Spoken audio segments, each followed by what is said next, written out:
Faut-il complètement revoir la politique de la France en Afrique? Oui, disent une centaine de parlementaires qui ont envoyé une lettre à Emmanuel Macron, le président de la République. Ils dénoncent le fait que la France a perdu de son influence sur le continent africain. Nous ne comprenons pas l'évolution de la politique française en Afrique, tant sur le plan militaire que sur la notion de co-développement ou sur la coopération culturelle et linguistique. Aujourd'hui, la France-Afrique d'hier est remplacée par la Russe-Afrique militaire, par la Chine-Afrique économique ou l'Amérique-Afrique diplomatique. Ce n'est pas mieux au Maghreb où les relations de la France avec le Maroc, l'Algérie et la Tunisie se sont détériorées. Ces parlementaires craignent que ces mouvements anti-français ne se propagent jusque dans les pays réputés proches de la France comme le Sénégal ou encore la Côte d'Ivoire. Aujourd'hui, le Niger, hier le Mali, la Centrafrique, le Burkina Faso ont rejeté la France, les forces françaises, les entreprises françaises. Après l'échec de l'opération Barkhane, voilà les milices Wagner, peu sourcilleuses des droits humains ou de démocratie, mais parfaitement disponibles pour tous les dictateurs ou les dirigeants se maintenant au pouvoir, en coalisant leur population contre l'ancienne puissance coloniale. Force est de constater que la distance s'est installée ces dernières années entre la France et ses dirigeants et de nombreux pays africains, autrefois amis. Rappelez-vous, à Dakar en 2007, Nicolas Sarkozy, alors président de la République, avait affirmé, je cite, que l'homme africain n'est pas assez entré dans l'histoire. En visite diplomatique au Burkina Faso en 2019, c'est Emmanuel Macron qui blaguait en face de son homologue burkinabé, parti, dit-il, réparer la climatisation, les déclarations.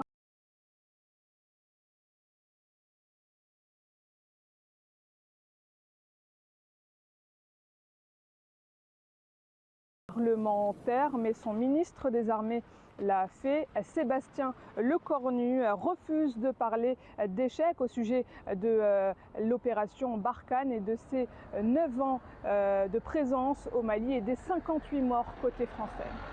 Barkhane n'a pas été un échec, c'est une faute de dire cela. Il y a bien entendu des leçons politiques à en tirer, comme pour toutes les crises et pour toutes les opérations militaires. Nous l'avons fait, et s'il faut y revenir, je serai disponible. Force est de constater que la France n'a plus beaucoup de marge de manœuvre dans le Sahel notamment. Reste à savoir maintenant si les dirigeants français vont réussir à inverser la tendance face à la Russie et la Chine, dont la présence est de plus en plus importante sur le continent africain. Et pour en parler plus en détail, nous recevons tout de suite en direct Alexis Poulain, cofondateur du média Le Monde Moderne depuis Paris. Monsieur Poulain, bonsoir. Bonsoir. Alors pourquoi selon vous, que ce soit le Burkina Faso, le Mali, le Centrafrique ou encore aujourd'hui le Niger, tous ces pays ont tourné le dos à la France? Et est-ce que vous pensez que la situation sécuritaire dans ces pays s'est améliorée ou au contraire s'est détériorée depuis les dernières années? C'est bien tout le problème. La promesse de l'opération Barkhane, c'était de lutter contre les djihadistes dans ces différents pays. Et on a vu que malheureusement, cette opération a été extrêmement limitée. Les populations locales l'ont vécue comme une puissance d'occupation quasiment, avec de piètres résultats. Au final, c'est 58 militaires français qui ont perdu la vie lors de cette opération Barkhane.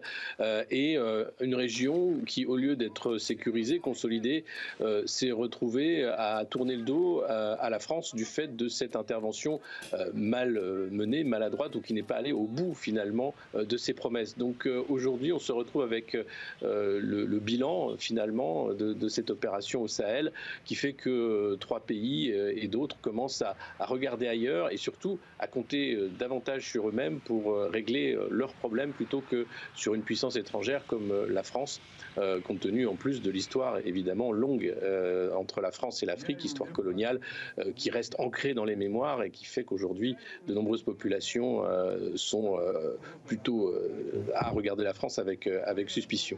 Alors, le ministre des Armées, Sébastien Lecornu, se défend et dit que l'armée française n'a cessé de faire reculer les terroristes au Sahel depuis toutes ces années et protéger la vie des Français sur le territoire français, justement. Est-ce que vous êtes d'accord avec cette idée et est-ce que le retrait des troupes françaises va créer un vide sécuritaire dans ce pays, dans cette région ? Oui, c'est possible qu'il y ait là un vide sécuritaire qui se crée, mais je crois que les milices djihadistes ont déjà préempté la chose et s'organisent en fonction de ce retrait depuis plusieurs mois déjà et plusieurs années. Donc il n'y a pas vraiment de différence. Faire croire que cette opération extrêmement coûteuse qui visait surtout à sécuriser les mines et l'accès aux matières premières de ces pays, plutôt que les Français en France, c'est évidemment ce que va dire le ministre des Armées. Il ne peut pas autrement justifier cette dépense et cette opération achevée avec un goût amer. Donc aujourd'hui, on est là dans un entre-deux, sachant que les pays africains regardent vers de nouveaux partenaires, comme le rappelaient les sénateurs dans leur tribune, que ce soit la Chine, que ce soit la Russie, ou bien aussi les Américains, puisque au Niger, il faut rappeler que les Américains ont une base stratégique de drones également. Il n'y a pas que les Français qui sont basés dans ces pays-là. Justement, vous pensez que ces pays vont chercher de nouveaux partenaires sécuritaires, ou alors ils sont fatigués de l'émissement constant dans leurs affaires intérieures ? Je pense qu'il y a une fatigue évidente qui est visible de la part des populations. On le voit avec le soutien de la population à l'armée putschiste contre le président Bazoum. Je crois qu'il y a aussi un rejet d'une certaine vision du pouvoir qui était cooptée par Paris, par les chancelleries occidentales.